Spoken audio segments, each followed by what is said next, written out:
Hello and welcome to World Talks. I'm Adam Yasser. My guest is David McAllister, a German member of the European Parliament and head of its Foreign Affairs Committee. Mr. McAllister is also a vice president of the largest caucus in Parliament, the centre-right European People's Party. He is of partial Scottish origin and has been active in German politics for over 2 decades. Mr. McAllister, thank you very much for joining us. Thank you, and best wishes from Brussels. Thank you very much. So we're hearing the US administration is considering abandoning its promise to quickly secure peace in Ukraine, as it discovers that negotiating with Mr. Putin is not easy, if not pointless. Any sense of we told you so, or as they say in Germany, Schadenfreude? Well, the European Union has been observing the ongoing talks between the Russian Federation and the United States of America. We have always made clear that in the end, when it's about the future of Europe, first of all, Ukraine needs to be asked, Ukraine needs to negotiate, Ukraine needs to play an important role. And of course, because the future of Europe is closely linked to the future of the European peace and security architecture, we've also always argued that the European Union needs to be also closely involved. From the European Union's point of view, we have always been clear any future peace agreement must respect Ukraine's sovereignty and be negotiated with Ukraine at the table. Ukraine cannot simply be on the receiving end of any kind of so-called peace plan drawn up by the US government. So do you believe that the fact that currently it looks like there is a bit of a deadlock is the result of the US administration putting too much pressure on Ukraine?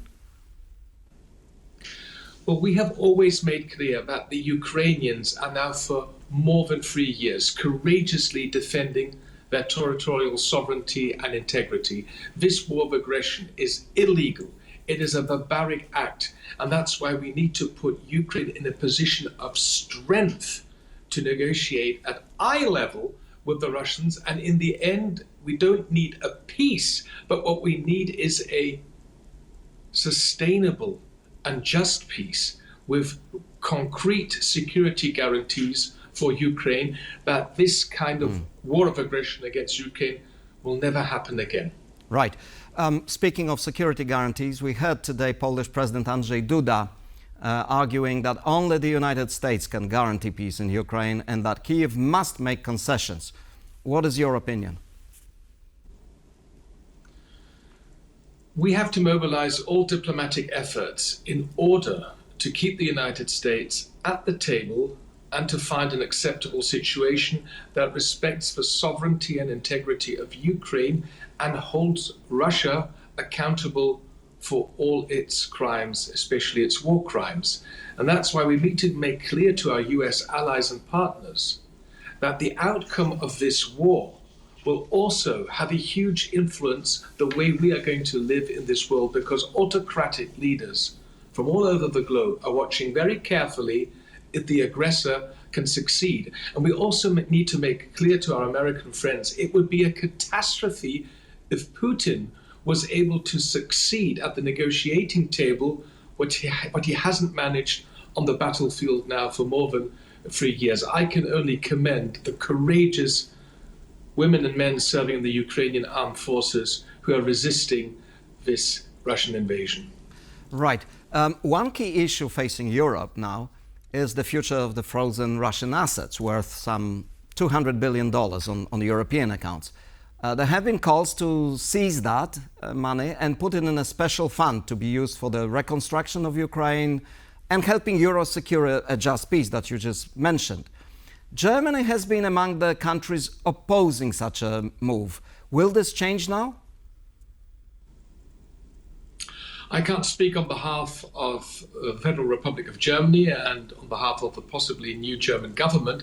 I can only speak on behalf of the European Parliament, and the European Parliament has been very clear that we are in favor of using these frozen Russian assets to finance the reconstruction of Ukraine. War crimes, destruction committed by the Russian side should be financed first and foremost by the Russians. I understand you don't want to speak on behalf of the German government, incoming German government, but you're a leading figure in the CDU, the Christian Democrats, which is the main party. So you probably have an inkling of where this is going. Well, I fully support the position of the European Parliament. I have voted in favour of a number of resolutions where we've been very clear. In the end, it's up to the 27 member states to find a solution for this issue. I hear that there are different views within the Council, but if we are able to make it legally possible, of course, this has to be on a 100% legal solid basis, but there are very good arguments that this is possible, then we should move things forward. I think the European Parliament, for good reasons, with broad majorities, has voted exactly on this line with very good arguments. Right. Mr. Merz, Friedrich Merz, the next German Chancellor from your party, has been reportedly seeking ways to prevent Hungary from exercising its veto power again in the EU, which is the key issue when it comes to these frozen assets, because the other alternative is that if they're not taken over or confiscated, then sanctions should be extended and assets frozen. If that doesn't happen, the money will almost automatically flow back to Russia. So what can the European Parliament do about this, or what the Council should do about Hungary's persistent threats to lift the sanctions? The European Union is more than just a single market and a customs union. We are a union of values and common policies, and also we align on the same lines when it comes to common foreign and security policy. Of course, the best option would always be that all 27 member states agree to move forward in the same direction. In the moment, we have these challenging situations that sometimes we're only 24, 25 or 26, and that in many, many cases, unfortunately, Hungary is playing a different role. I would always argue to put as much political, diplomatic pressure on Hungary that we can actually move forward. I mean, if you look at the sanctions packages, there were always reservations in Budapest at the beginning, and in the end we were able to adopt more than a dozen sanctions packages against the Russian Federation, but of course we lost quite some valuable time. If in the end one member state is blocking this decision and all the others are in favor, then I think we need to form so-called coalitions of the willing, that the other 24, 25 or even 26 move forward. It cannot be that a single country in the EU blocks a decision-making process on such an important matter over such a long period of time. And also the Hungarian government should be interested in the reconstruction of Ukraine, and also the Hungarian government should understand that what has happened in the name of the Kremlin, all these terrible actions, that they need to be paid and financed by exactly those people who are benefiting from this criminal system in the Russian Federation. Right, but the reality is that the Hungarian government is not accepting this rational argument. And what's more, compared to the previous times that the sanctions were voted on, this time around, Mr. Orban, the Prime Minister of Hungary, is arguing that America is doing everything to secure peace, and it's the Europeans who are in the way. So the likelihood of Hungary this time not being convinced to vote along the other 26 members is pretty high. So are you going to wait until July to find out? Well, as I just said, we need to reach out to the Hungarian government at all levels, and we need to make very clear how important this matter for us is. I would always be in favour of all 27 moving in the same direction. If that's not possible, then we need a coalition of the willing of the other 26.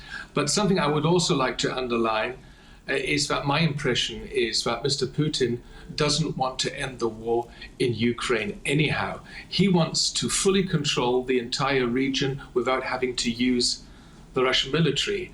And this is not peace, this is tyranny. Right. So, if I understand you correctly, you're saying that there will be a legal way of extending the sanctions or seizing the Russian assets if it becomes clear closer to the date, to the deadline, that Hungary is still where it is. Well, there's legal expertise, which also the European Parliament has, where serious people say that there are options to do exactly what you've just described. Right. Okay. Politico is reporting that some members of the US administration are considering reviving the Nord Stream 2 as part of the great bargain with Russia. The White House has denied the report, but we've heard this before, that some US investors see this as an opportunity. Germany, where the pipeline lands, has acknowledged that it was a mistake that contributed to Russia's war in Ukraine. Can the new government, in your personal opinion, change this and resume imports of Russian gas through Nord Stream? No, and they won't do that for good reasons. Nord Stream is history, and it will not be repeated. Nord Stream was a mistake, and we should have listened more carefully and at an earlier stage to our friends and partners in Eastern Europe. Right. So this is dead in the water, literally speaking. That is the clear position, and I will fight every day for exactly this position. And I know that the huge majority of my colleagues, not only in my own party, but also in other parties, view this in a similar way.